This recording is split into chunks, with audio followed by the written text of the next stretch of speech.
What's going on, guys? Welcome to another episode of Eastern Current. I think Zane here is a little cursed because every time we try to do a Skype episode, it just we got like an hour and 15-minute episode recorded 2 days ago, and it crashed on us right at the end. It's my discount internet service. Well, I'm going with Cricket cell phone, so I mean it could be me too. I still do have Spectrum internet, but today we're going to talk about spring bonito fishing and just kind of some of the casting that you can do in the ocean this time of year as it starts to warm up a little bit more, especially.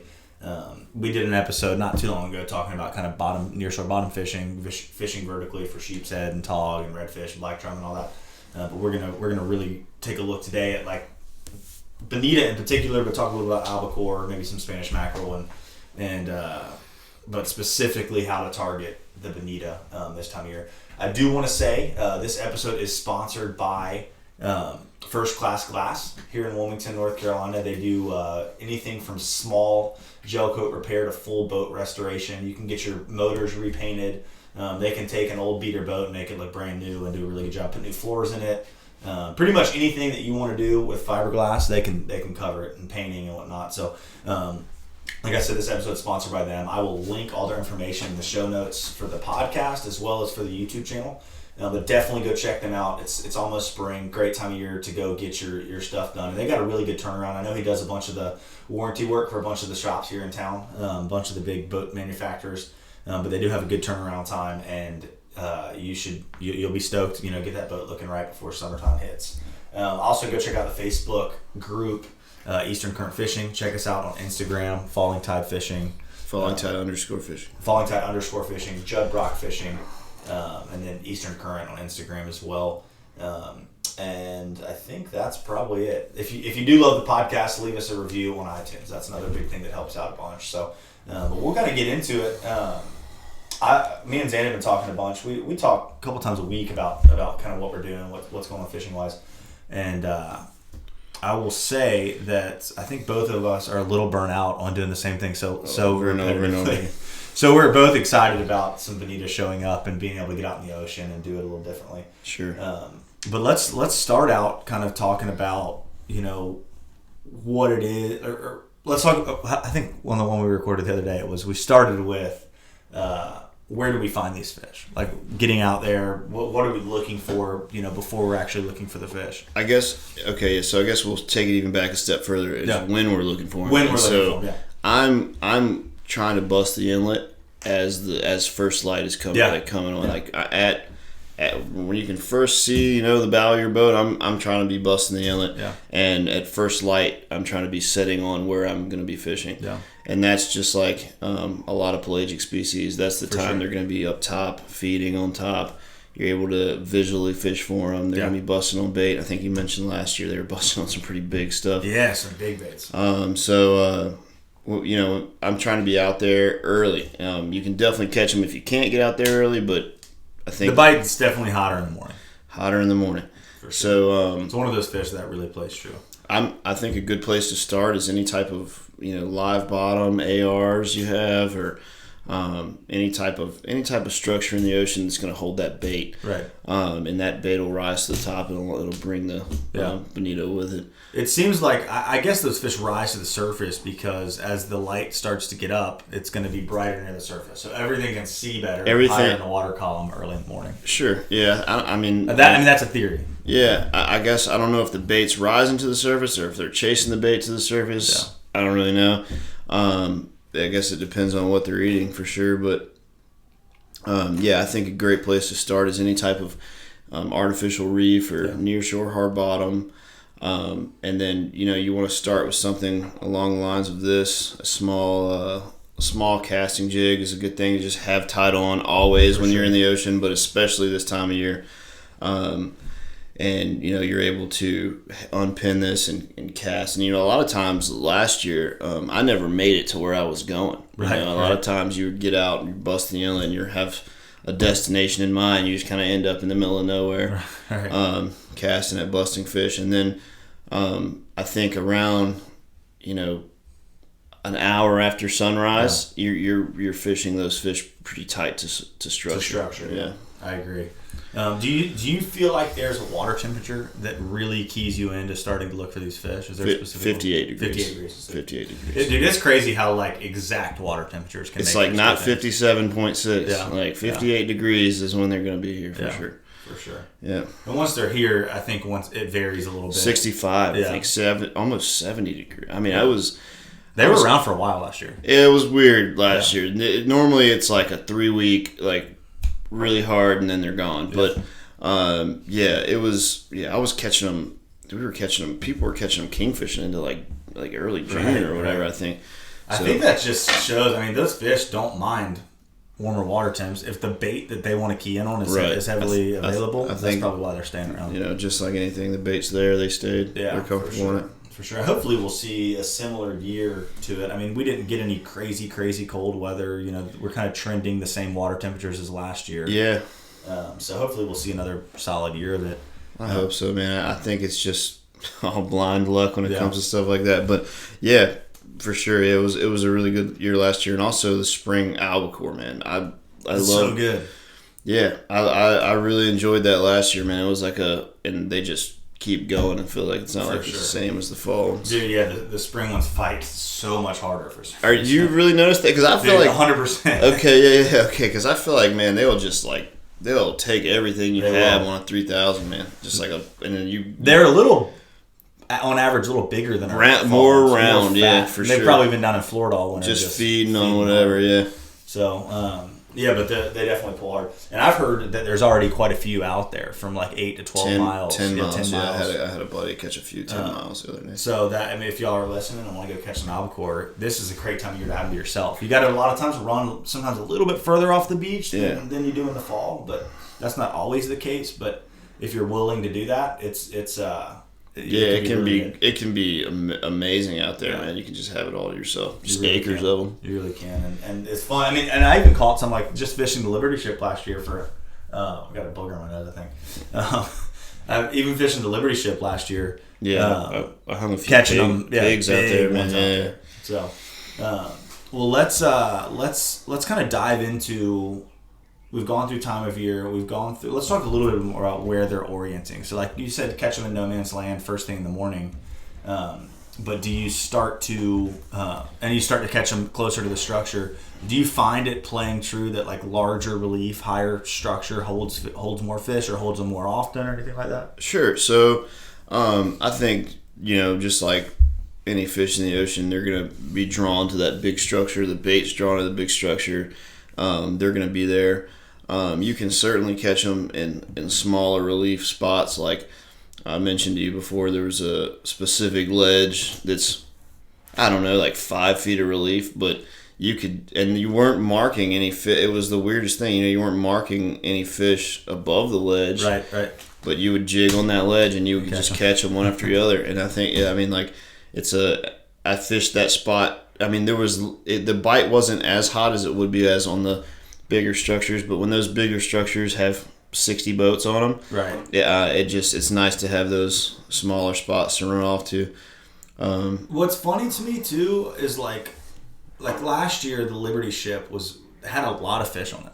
Yeah, and for me, I struggle with like going to other spots, like burning that morning bite. It's so hard to go look other places. Yeah. And it doesn't necessarily have to be Liberty Ship. It's like you might have any of your confident spots, and I want to go learn some other little stuff, but it's like it's hard to push yourself when a fish feeds so much better first thing in the morning to check out something else. No, sure. So like what I was doing is I was running to the hot spot, getting that. I mean, there's not too many people busting the inlet at dark. No, I mean, you can have it to yourself for quite a bit. Yeah, so I would fish them and even when it is a bunch of people out there, they're not just in that one spot, so they're everywhere. Right. And then I'd bust the inlet, go to that spot until it got a little crowded. The fish start hugging that structure. There's like 80 people trolling over a kitchen table. For sure. And then. And that really is. It is. They have that one mark in their thing, and they just want to run over that one mark 20 times. So I would just get tired of almost getting sunk. So I would just pull a trolling motor and run to a couple spots, and you got to think there's a lot of those spots. I think like the one spot I'm specifically talking about is a much larger area than any AR. Right. It's just scattered, limestone, hard bottom.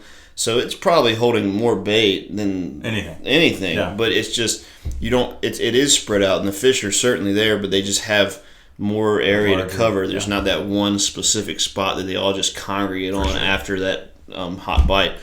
And I think the morning bites there can be just as explosive and just as good as anywhere else. Yeah. It's just like you said, it's all confidence. Wherever you feel comfortable. For sure. And that being said, please be safe running in the dark. If you are, if it's something you're capable of, then be cautious. If it's something you're not, there's definitely still fish to be caught. I mean, I busted out there and caught them in the afternoon. So definitely.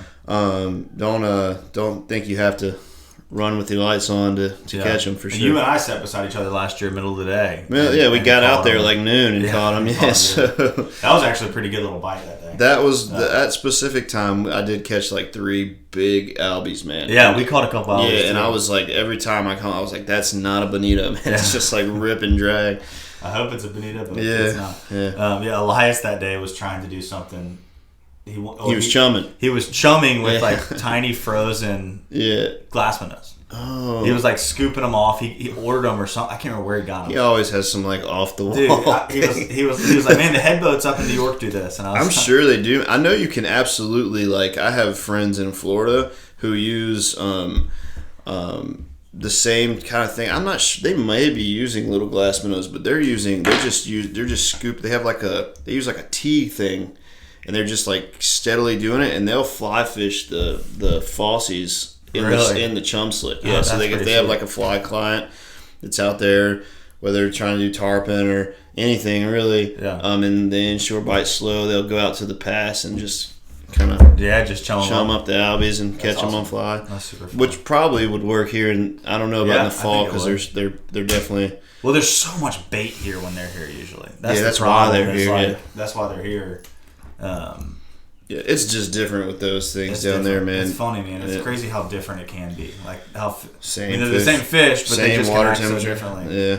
And I guess a lot of that has to do with what they're eating and how they're having to eat it. But well, cool. So high relief, low relief, it can all be good. You're just really looking for that bait. Now, will you ride around? How often are you riding around looking at your sounder and like, all right, there's a school of bait. Let's fish here for a little bit. Man, or are you just more orienting near the bottom and just blind casting? You were okay, so there was it was so different last year because we talked it was so many boats out there. So there would be I feel like a group of fish, people. It would be like 2 people fishing those group of fish, and then everybody's fishing those group of fish, and they just kind of bust up, and then you kind of get them in groups off just feeding. Mid water column. Yeah. Out off in no man's land, and you can certainly mark them. And a couple times I mark them and just yo a jig under them and figure it out, and then you'll catch 4 or 5 and they're gone. I think once the sun's high enough to where it's 10 o'clock or whatever, you're better off casting to structure and just bringing it off, ripping it back or slow winding it back, and that predator instinct of that bait trying to get away, they can see it, they'll come grab it. Because I think they just, I don't know, it's weird, man. They just orient with structure so tightly in midday that it's just riding around looking for them. A lot of times we were marking fish or marking bait. It was probably albies now that we're thinking about it, but they just wouldn't eat, 10 o'clock. The only way I caught them was casting to structure and just ripping it back, man. Yeah. That's funny. It's cool. I think what's so cool about fishing, or what I really like about fishing, is there's lots of ways to catch each fish, and I want to know how to do every one of them. Sure. Some people will just settle into I'm going to troll for these fish, or I'm going to catch redfish on top water in the summer, and that's it. Or I'm going to go trout fish with a trout trick, and that's it. Learning all the little techniques and different ways to catch them definitely opens up a lot of doors. And even if you're out there one day and they'll eat anything you're throwing to them, it's still nice to have. To know exactly what they want, man. And there was definitely days out there where there was guys trolling and catching them, and I wasn't catching them, and there was just as many the days opposite where like they're out there trolling deep divers and spoons or whatever, and we're just sitting there wearing them out, and they're not catching them at all. Right. And that's when they start running over you. That's when it gets a little frustrating. Yeah. You got to move and find somewhere else. Well, cool. Well, let's dive into some of the baits that you like to fish and that I like to fish. Kind of colors, size, and then go into how we like to fish them. So I'll let you start first. Let's start with like casting and jigging and go through that. Casting and jigging. All right. So what I like is something. Pink was the magic color last year. Yeah. So whatever you got pink was pretty much working. But just imagine this is pink. I like to take something like this, and a tip that helps me out, passed down from Kevin Colley himself, would be upgrade the split ring and put an old DOA shrimp hook. And what that enables you to do is you're kind of tossing. I order all these off of line. These are like cheap molded casting jigs. They work just as good as anyone you would buy in the tackle shop, I feel like. The plus you get from the tackle shop is good split rings, good hooks. These are all garbage. They come in a package like this, and I can pretty much just take these out of the pack and straighten that hook right now. So they're gonna have to be replaced anyway. I like to put a single J hook, and what that allows you to do is you might not hook as many fish, but the fish you do hook, you keep pinned.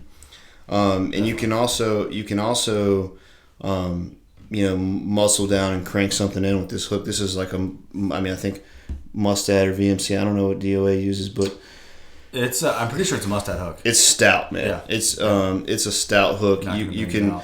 This is the same setup that I use to jig fish on the bottom. Mm-hmm. I've definitely caught 40+ inch reds on this with tight drag. You're able just to muscle them into the boat, and you're in the bonito and albies and stuff like that. It just seems like you lose so many right at the boat trying to land them. Definitely, they just pull the hook or shake the hook or whatever, and like this right here, the landing ratio is just so much better. Just having that, like you can just flip them in, man. You can Bill dance them for sure. So, that's pretty much what I'm running. You can go smaller, you can go heavier. This is a 17 gram. This one's the flutter on these little 17 grams. I mean, they're not really heavy, but they're heavy enough to with trout tackle you can still sling them a country mile. So. And they have that little flutter, which is kind of what you're looking for when you're subsurface jigging. These, we talked about it earlier. Mm-hmm. They are, they very pointy at the top. So if you are casting and at busting fish, they will skip a little bit. Yeah, the flat side. Well, I mean, it's even like planed. It's like meant to do that. I don't know. It makes it harder for the fish to eat it, which is not ever what you want. Right. It can be a very natural presentation for sure, but when it's staying just under the surface, they definitely can grab it better. So I would even say for subsurface, this is definitely the best. You're able to jig it. You're able to yo-yo it. It even has like a little flutter when you reel it. It causes it. I think that just that being that thin in the middle causes it to kick when you're reeling it in. Which gives them some action.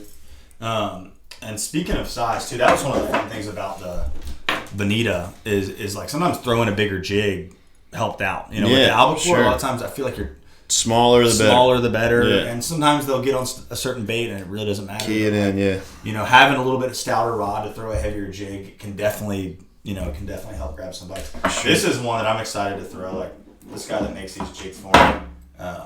That thing. He's putting he's got all these like crazy little add-ons now, but this little flashy tail, and then using this. Have you jigged much nearshore with assist hooks as opposed to like J hooks or trebles? So there's actually Cabela's makes a like a small nearshore jig, and they're always out of stock. There's some guy, whoever you are, that buys all the Cabela's jigs online. It's just like incredible. They'll come in stock on like a Friday, and then they're all gone. So if you don't get, but they're like this big, and they do have those 2 assist hooks. And I think it helps me like for like grunts and stuff. Like if you're like nearshore jigging like sea bass or grunts or anything that's gonna on the bottom smack a jig like that. I think for and you definitely keep them pinned more than you would do on these little trebles, these like stock trebles.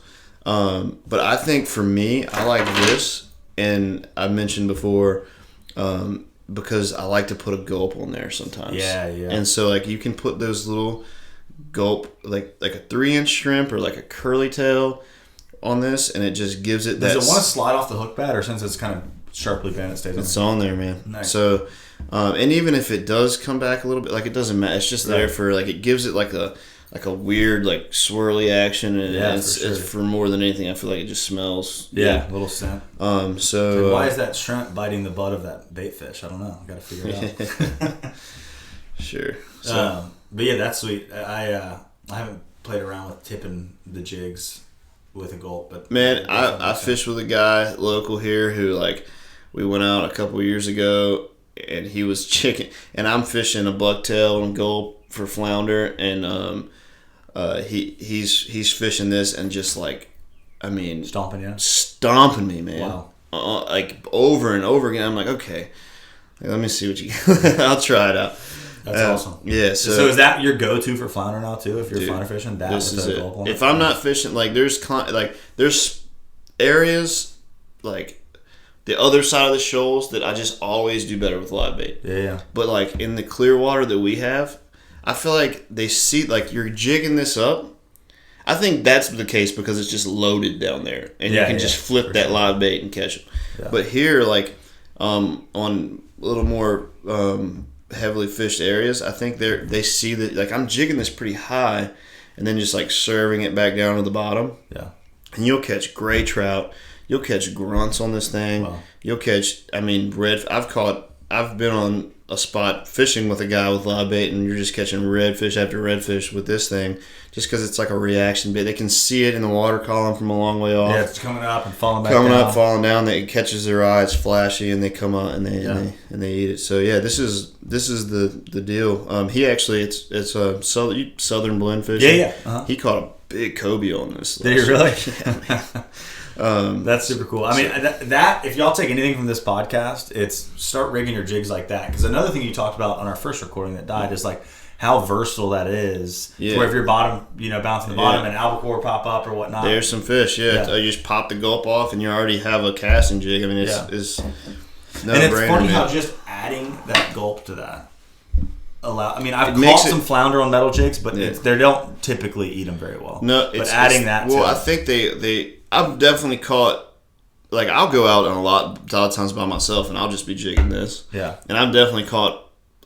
I think it's more so that how you're doing it for the flounder. It's like it's not like a jig. It's like up, and then you just ease it down to the bottom. It's just slowly. It's a slow thing, and they just grab it. Yeah. But definitely the gulp helps. I feel like flounder just like gulp, man. I don't know. Yeah, they do. Just the heavy scent feeders.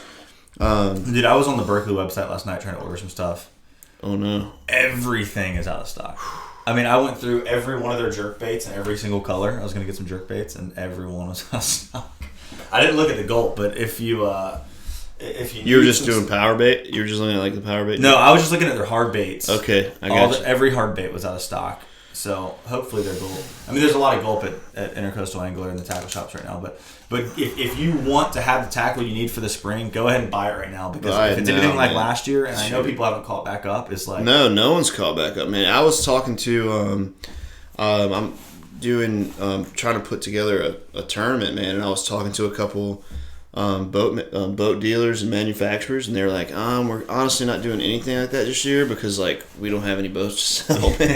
So it's kind of it's one of those things where like they'll sell everything they get, but they can't get anything. I mean, they have like a bay boat in the center console on a lot that normally has $2 million. For sure. And what I've heard they've done too is like they're going to be getting more boats throughout the summer, but they're all already sold. Paid, yeah, no, they're sold. Yeah, so you drive past some boat dealerships in town. They're empty. They look like they're out of business. Yeah, but really they're doing better than ever. But they're just worried they're not going to be able to. They don't have the inventory to match the demand right now at all. So, dude, that's a whole other conversation of as far as like our economy and what it's going to do right now. Yeah, but it's definitely not a conversation for this podcast. Or if one for me to have.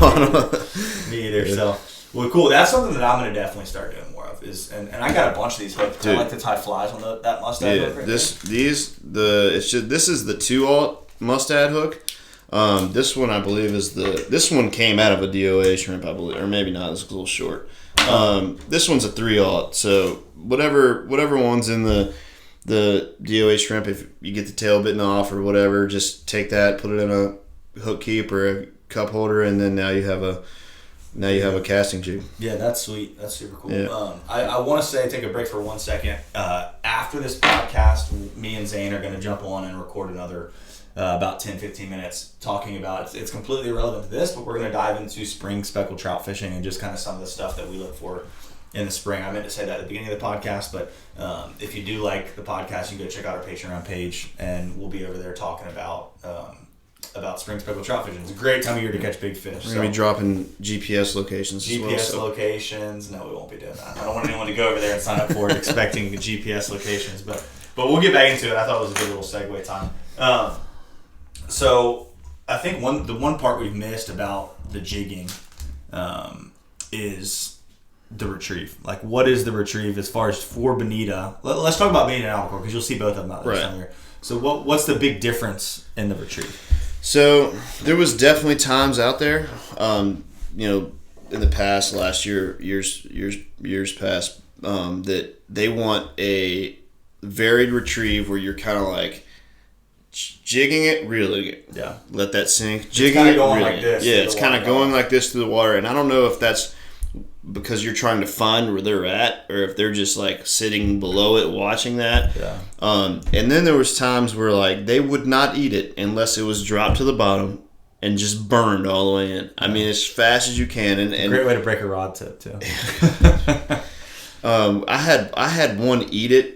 Like, I could see my jig, and then there's, like, out of nowhere, like, almost dropped the rod. So I was just, like, caught. It's like, oh, God. Like, yeah, but, so, that is what I'm doing. I'm casting. I think I said this before. I'm not vertically jigging. I mean, that is definitely a way to do it. I'm casting, like, I'm setting up on structure as I would set up on structure in 4 foot of water to trout fish. Right. Like, I'm backing off a good casting distance away from that, and I think that gives you the time to give them to see that jig and then follow it. Like, it's like... Right. You got to think about where they're oriented in your cast, and if you're sitting right on top of where they want to hang out. In my mind, they're just wherever that structure you're fishing is. They're just kind of on the outside circling that structure. And they're looking for any type of bait fish that's holding on that structure that they can't get to leave that safety of that structure and become accessible to that bonito. So when you're casting over the structure, over the ledge, or whatever you're doing, a pelagic fish isn't gonna like a redfish will bust up in that ledge and bust up the school of bait or whatever, and because he's just cut from a different cloth, they can nose into that rock and whatever and dig for crabs. Well, bonito's not going to do that. They're pelagic. They don't have tough skin. They're not going to be nosing into any type of structure.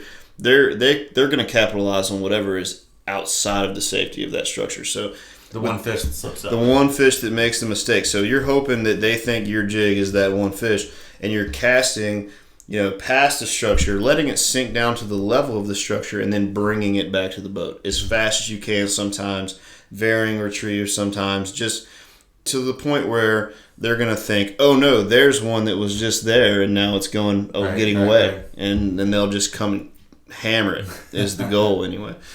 That's a really good way to put it. Like, and for me, what that kind of opens my eyes to is like one thing I haven't thought about too. I'm always thinking about where I'm orienting on the structure. Like, I want to be on the structure, but also putting yourself in a place that your whole cast is really productive. You're in the zone longer than, like, I mean, I mean, if you're trying to, I feel like anytime you're fishing with artificials, you're trying to recreate a scenario that would be happening anyway. Right. How often is there like a sardine just bolting towards the top straight up? I mean, probably never. Never. So it's good to have that, and it's just like, I mean, as well as anyone, like trout fishing, like you can, and it's always like I learn a lot. I fish with a lot of bass guys, man, and like you learn a lot about like. Like, cause a lot of times current isn't always a factor there, but the boat positioning and the angle of retrieve is like matters so. Like I fish with a guy, man. He's a crankbait nut, so like he's a weirdo anyway. But he'll fish a stump in a lake, but he'll fish like a pinwheel around that thing, and he'll cast 12 times at that stump and beat the stump with a crankbait every time, and he'll catch that fish on the eighth cast, dude. Like at a different angle, he's circling that stump. So I feel like it's, just like I try to do that with trout fishing. Anytime you got to figure out what swing they want or in the current or. So they're choosing, especially like a bass, but also a bonito, but they're choosing where they think is going to be the best place for them to sit ambush a bait. So sometimes that bass is going to turn around and eat it the opposite direction. Hammer, sure. But most of the time he's waiting for that one bait fish that comes over top of the right direction, and then he's going to eat it that way. Yep. That's the same thing with those bonito. You can imagine like if they're swimming. And I see it with redfish so often. Like if I've got a school of redfish this time of year, it can be 1,000 redfish, and they're swimming directly away from me. And I throw out in front of them, and I bring that jig back through them, right at their faces. A lot of times I will never get a bite. Right, yep. And it's because it takes a lot more effort, and I think their little small mental capacity is like, all right, by the time I turn around on this bait and get to it, waste of energy. It's a waste of energy, waste of time. I'm not going to be able to catch it. Sure. It's going to take off, but I think that's probably the same thing with the bonito. They're swimming so fast that when you bring a jig through them, they're probably not turning around. You've got to get that quartering angle on where they're at, and maybe I could be completely wrong a little too technical, but who knows? But I mean, definitely with the albacore, you'll see sometimes too, like throwing and bringing it straight in their face. They won't eat it. Yeah, no, you gotta. Yeah, it's got to be their idea, just like anything. Right angle, letting them feel like they found it for sure. Yeah. So does color play? I know you said pink was the hot one last year. Is there any other colors that you'll play with? I think the worst color I did with last year was just like something like this, which is like white. Makes sense that I would bring this one as the example. But it looks like it's been chewed up pretty good. This one's been chewed up by a bunch of Spanish, or maybe gray trout, who knows? But anyway, the shiny metallic silver color that would be like what you would want for king mackerel or Spanish mackerel or whatever was not the winner for the bonito. The winner for the bonito was something let me see that. This one? That one. Yeah, that's the one. I mean, pink or blue. This was made by someone else. It has this little tiny metallic strip, so it's still able to catch the sun and a little flash, but it's just the matte finished, non-metallic finished pink or blue or this little color. It's a little too shiny, but something like this, man. I think I had some sardine pattern, like sardine green or whatever, like a matte green with a white. It was different mold in this, but very similar. But it was just green on the top, white on the bottom, and that one strip running down the middle. Bit of flash. And that did it. I was using these last year as well. These are cheap, and these fish do have teeth, so it's kind of what I like to do is have a few of these on the boat. And a few nice ones, and keep them in the tackle box. And then if these aren't working, because some days they, like you said, they were eating everything. Right. And then some days it was like the most finicky fish that I feel like there was, man. So I like that color. Yeah, that's a good one. That's a good color. Yeah. You know what you could do with these too? The paint's going off. If you built yourself a lure turner like that, you could paint them in epoxy. Just epoxy top coat them, and you would never ever lose that color. Yeah, it would stay on there. So I mean that lure turner right there, you can't see it on the camera, but that's like a $30 grill rotisserie thing that I mounted on that thing. And then cranked all that stuff. So the only thing, man, is like I feel like with these, like I feel like the better they get like this, I feel like they work better for like the bottom fish. Oh, just kind of beat up a little just bit? like looking weird, looking like kind of metallic, kind of white. I don't know. Well, let them get like that and then paint them. Then paint them, yeah. Keep them forever. Well, sweet. Well, did you catch any? This color right here is crazy. Yeah. It's like honestly looks like a red fish. Those are these colors right here work really good on like the other side of the shoals, bottom, the red fish, the big reds, yeah. Okay, I like that color a lot. Sunburst. Well, cool. Well, let's move go from casting to, we're still casting. We'll talk about trolling a little bit, but let's talk about this other lure. So this is a Yozuri Mag Minnow. They make them in different weights. I don't know the weight of this one, but basically it's a sinking hard bait, and I don't know if it's designed to troll it or designed to cast it or whatever, but it casts really well. The weight transfer is good, and you're able to cast it at busting fish. And for me, what this gave me the ability to do last year was when those fish seem to be busting in one spot, I'm able to kind of keep this bait there. I'm working it like I would kind of work a mirror lure really, or well, I guess faster than a mirror lure, but you're kind of just like twitch, twitch, twitch, stop it. And then it'll sit there and kind of sink down. And a lot of times they would grab it on that pause. And you're also able to, cast that past them and crank it through them just like you would a metal. I just feel like a lot of times it always happens to me, man. Like like fish will come up, and you're able to make one cast on them, and then like you've realized that like if you're still watching the fish bust in front of you when you've already realized like, oh, I'm not going to catch them this time. Right. So this gives you the ability to kind of keep this. I think this one goes down like 5 feet and just stops there, man. And there's also I don't even know if I think they've turned this line of stuff into what is now the Yozuri Vibe.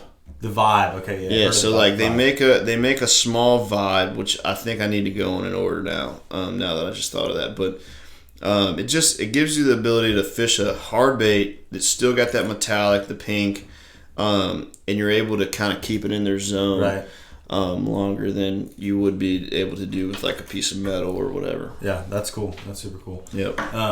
It's funny, man. Those fish, like sometimes they want it slow, sometimes want it fast, like with the albacore and the bonito. And I know you've done it. I've talked to Elias; he's done it. Like bringing back a bottom sleeper jig or like smack it, man. Yeah, Carolina Treats jig real fast, and you end up hooking them on that. Like, yeah, they're aggressive, they're fired up. You get something in front of them this time of year, they'll eat it. They'll eat it for sure. Yeah, have you caught them on soft plastics ever? Yeah, so man, I didn't bring a example of that with me, and did I leave one here? Anyway, the Arrowhead Tackle Company makes it's a buddy of mine. He makes a 1 ounce bullet head jig. He'll paint it whatever color you want. Yeah. And you can bulk order from his website. You can get up with him on Instagram, Arrowhead Tackle Company. And so I'll pull it up and he's like so the it's just a plain nearshore jig, man. But if you put a Zeman fluke on that thing, a white one, that's what I caught more. I caught more albies on that this year than man. It's just like sweet. Yeah, just a good. It's just like there's nothing it's streamlined. It goes through the water good. You're able to jig the bottom with it, and you're able to cast that thing as much line as you have on your reel, dude. I'm gonna save it. Yeah, it's a good tool to have in your bag for sure. And it's like I said, it's nothing special. It's a solid, good hook that you can sharpen. Like those hooks are not something you're gonna have to throw. You're not gonna have to throw this jig away after you use it a few times. You can. Here they are. Yep. You can sharpen those, and like I said, he'll paint them whatever color you want. I love this one, dude. The orange and green? Well, it's pink or that one might be on. Oh, it does have some pink in it. Yeah, I like the pink and green, and I put that like cotton candy, Zeman, like 7-inch or 5-inch, jerk shad, and on like clear water, deep redfish, love that thing, man. I don't know why. Sweet. I think the cool thing about that too, like you're saying, the versatility like you have with that longer hook on that jig is you can jig it on the bottom, and then you can just turn around and sling it, and those and a 5-inch diesel minnow on that thing. Oh yeah, perfect. Rushes it. Yeah. Heck yeah. Yeah. That's sweet. I would definitely, if you're going to be casting it to, I've never done well with paddle tails for the football fish. No, you just want it to kind of. You want it just a dart, and it'll kick. I mean, there's action there, but you don't want the paddle tail. You want the jerk shad or fluke style bait. That's sweet. So I know we talked about this in the last, but now it's starting to run together in my head. I'm like, all right, the one that we lost. Did we talk about that on that one, or we talked about on this one? But let's move into some of the trolling scenarios for him. I know that's not your preference or my preference, but we both certainly know how to do it. And it's a productive and effective tactic. So if you're into trolling, I think I brought this. This is just a crystal minnow deep diver. This is like the medium size one. Yeah. There's a smaller one than this. I don't think you can go wrong. I've definitely caught 30-pound kingfish on the tiny one. So I mean, it's flash, it's kicking. Yeah. I always, if I'm gonna troll, I'll get one that like they have the feet that it's supposed to get down on the box. I'll try to vary that to wherever I'm trolling. Like if I have one of these on the left, I'll put a more shallow running one on the right. Turn a little sharper. Yep. And they'll definitely eat spoons. I think they were eating. Back to the pink color. Last year, I have a buddy who runs a big boat and was doing trips trolling for him last year, and he was catching them on this solid pink, not drone spoon, but Clark spoon.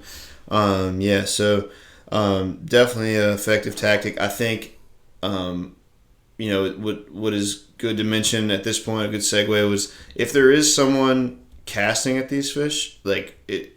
And vice versa. If there's someone trolling, cutting in front of them and casting at these fish would be considered disrespectful.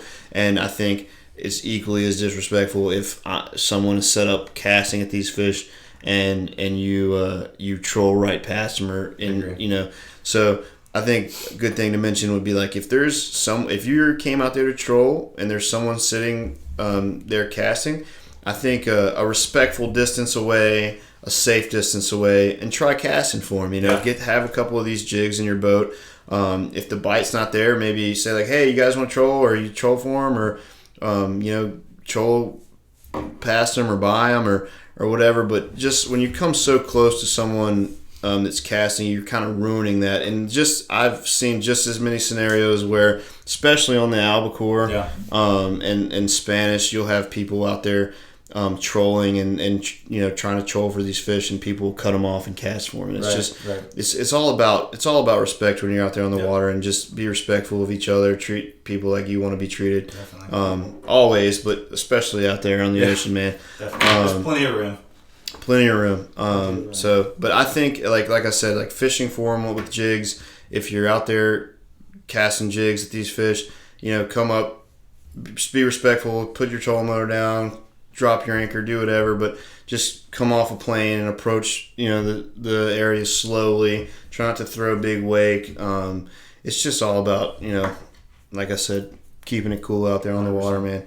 So trolling the drone spoons and Clark spoons is definitely an effective tactic, just as well as these deep divers. I think you'll probably get more strikes on the deep divers. And this is pretty much trolling for anything. I think you'll probably, on the deep divers, get more strikes if they are in that water column, in that zone. I think you'll definitely catch more on the spoons. Is that? Yeah, definitely. And you can catch them so much quicker when you're casting. You know what I mean? Like you hook one on a deep diver, or especially like a planer rig with a spoon. You're talking about jigs? Yeah. I would say I would agree with that. I kind of misunderstood. Yeah, they come. These come with treble hooks. I'm guessing you could put something like this on there, inline J hooks. Yeah, they've got those ones that are for top waters. Yeah, inline J hooks, and you'll probably keep them pinned. These things just scare me when you have a fish on, man. You just I feel like you lose probably at least at least half of the fish that eat those, you lose them, man. And I don't know if I'm fishing with too tight of a drag with them or something like that. I think what it boils down to, man, is if you're going to fish trebles on any lure, you need a lot of give in your rod tip. Right. Because if it's got like, mine's on loud too. It's probably going to go off in a second. If you've got a heavy, there we go.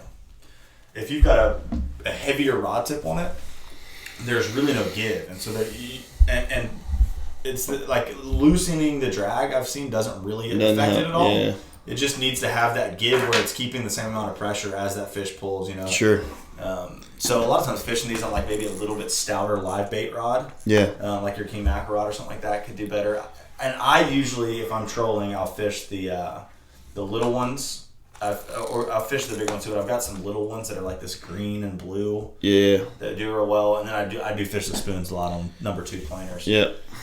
But playing around with the depth, having a couple different deep divers, having a couple different size planers. Yeah. And I think a good thing to keep in mind for people who like trolling, and I see this happen so much out there, and it just if you're trolling for fish, and you're making a circle or making a loop or doing whatever you're doing, I think it's good to have that. I know a lot of them have that man overboard feature, or you can just store a waypoint. Like if you catch one, then hit the button on the or just kind of look around where you're at. But electronics, just hit the button where you caught that fish, and then continue to make that loop.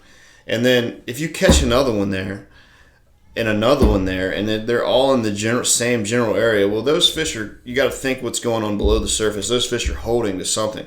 So it would probably work out to stop trolling for a minute, bring the lines in, go to that location where you're catching those fish, and try catching them on jigs. I think you were talking about earlier. You'll definitely, like, for the time it takes you to get a fish in on this, do back the circle, get the line back out, you could have caught 3 on this, man. 100%. And it's like they'll get fired up, and we were talking about it last time, man. Like there will be like a 30-minute period or a 15-minute period where like you can't not catch one. Right. And I think having the ability to use a jig and sit over top of them or cast these fish gives you the ability to capitalize on that short bite, man. 100%. I mean, yeah. You've got to be more dialed on the exact area where they want to be. But if you find that area, the jig is going to really let you. Yeah, and I think, and I mentioned, like I trolling is a very effective way to find fish, man. So 100%. Like if you're out there and you don't have good electronics, or if you don't out there, I mean, you can certainly do this. There was John boats out there last year doing it. So there were some tiny boats on some gnarly days sitting out there. Yeah, dude. Man. I went out People one morning. Were angry at a Bonito last year. I had a buddy come to town, and he's seaworthy, man. So it was like really sporty, and I was like, dude, let's just run out there, because I think one thing that needs to be mentioned is how good these fish taste, man. Oh, yeah. The Atlantic Bonito is like one of my favorite fish to eat. And last year, I was bringing out this glass bowl of a little bit of lemon juice, and I was just tossing them in there, and then putting some soy sauce and some and just eating them raw, man. Or ceviche, I guess. Well, it wasn't really having time to cook it, so I got whatever. But yeah, man, good, I was just I had that on my leaning post, and we were just catching them and eating, just living up. That's awesome. Yeah, what did I got distracted with food again. What was I? No, you're good. We were talking about, I think, how quickly you can cast to them and catch them. Small boats. Yeah. There was some guys out there, and it was like a day that in my boat, I was like, well, let's just bust out there real quick and come back. And it was like 4-foot seas and white capping. And I get out there, and there's like 3 John boats. I'm like kind of embarrassing, man. I was like talking it up. It's gonna be sporty, and we get out there. There's like some dude in one of those 14-foot bug busters. Do you know what I'm talking about? That gray one that was out with the little bow. Yeah, it's like a high tide bug buster. Who is that? Does it have a polling platform on it? No, it doesn't. I haven't seen that one. It has like or it may now. It didn't then. I don't know if he added a polling platform, but that guy was like on it. He was. He was on it. I'd be out there like scared on a bay, not scared, but like puckered up on a bay boat. He's out there just like, woo! Not to be encouraged, I guess, but hey, man, whatever gets it done. And the water's still cold that time of year. Like, yeah, man, it's not safe. I mean, hypothermic is definitely below 60-degree water temperatures. Yeah. You're definitely flirting with hypothermia. So yeah, just definitely be careful, as always on the water, especially in deep water. So, But yeah, I mean that's kind of what it boils down to. If you're trying to figure out what to do, if you got to try to really locate them, the trolling can definitely be helpful. But if you kind of know where you need to be, the casting can be quicker, more quicklier, productive. No, you can catch them quicker and be more productive sometimes. I think they got what you meant, man. Yeah, got your point across. I'll go over it one more time now. I'm just kidding. But yeah, I mean, just having a variety of jigs, a variety of lures to troll can be important. Now let's talk. One thing we haven't talked about is the rods you like to throw these on. Man, let's talk about when you're jigging. I mean, does it vary between the jig and the casting kind of crankbait? So, not really. I'm using like a medium light, medium fast, just this, whatever I'm using for redfish, inshore. I'm using pretty light tackle. Light rods, 2,000, 3,000 spinner reels, 15-pound braid, 10-pound braid on some reels. Nothing heavy. I think last year I was using, I guess I was using more. I found it helpful to use more like about an 18-inch piece of stiff leader, so like heavier leader than you would normally need, like 40-pound. And it just helps when you get this thing in the boat and it doesn't end up like all tangled up and wrapped in your braid, man. For sure. So I like that. Trout tackle, man. Yeah. Pretty much. When you're trolling, I have some conventional reels and rods that I'll throw on for trolling just because they sit in those rod holders better. Yeah, definitely. Just normal light tackle. You don't have to buy anything specific. Anything that you're going to go out and throw a topwater plug with in the morning, you can certainly go out and toss around a piece of metal. I like it. This is kind of be a harder question to answer than to kind of just do on the boat, but drag wise on the bite, like where do you want that drag kind of set? So I had it a lot tighter than you would do. Like if you're normally casting these at Spanish, if you are familiar with that, I was doing it much tighter just because they do have a little bit more of a tougher mouth. You can actually get that in there. What I was doing last year is I was like having it not cranked down but relatively tight, and then you'll get that like with these fish it's always like rip. The rod loads up, you feel a head shake, and then kind of like once you get them up off the bottom, you can kind of loosen that drag a little bit and let them do their thing. Just they'll run until they're tired, and then you kind of you don't get the reverse of a lot of fishing where you'll tighten the drag right to get the bite. Just give it a little bit of loosen it up and let them do their thing, and just be mindful of. I'm using a lot of I have the like my 3,000, 4,000 reels are Tsunami, the shields, and then like my light tackle is like 2,000, the BGs, the dial BGs.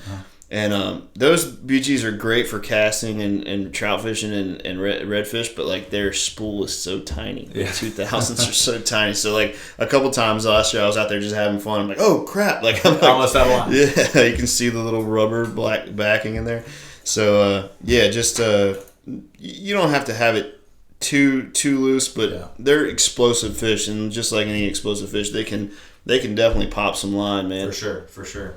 One thing I will share is, if you haven't caught albacore or bonito before, they will change direction real quickly. So they'll be going one way and then completely change direction and fly back the other way. And you think you lost them. Yeah. I had a few clients last year.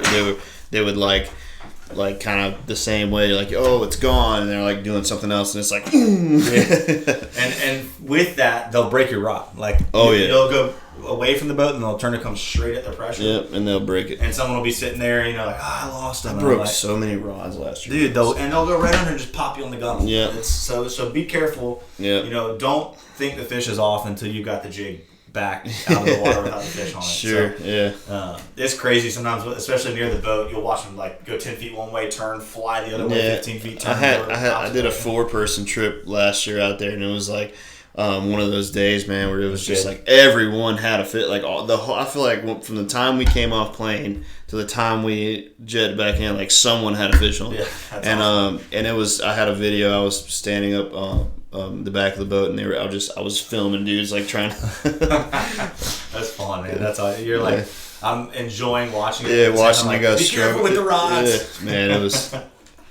Oh man, well, cool. Well, let's. I think, is there anything else we need to touch on about the? We're at an hour. So, let's see. We've gone over color, size. Changing those hooks out. That's another thing. Some of the baits you get will have some pretty terrible treble hooks on them. Dude, like these are garbage, man. Like I'll like you can take these out of here and like. I can just like straighten that hook right now. Oh yeah. So test it a little bit. If you can do that with your thumb, change the hooks out. Yeah.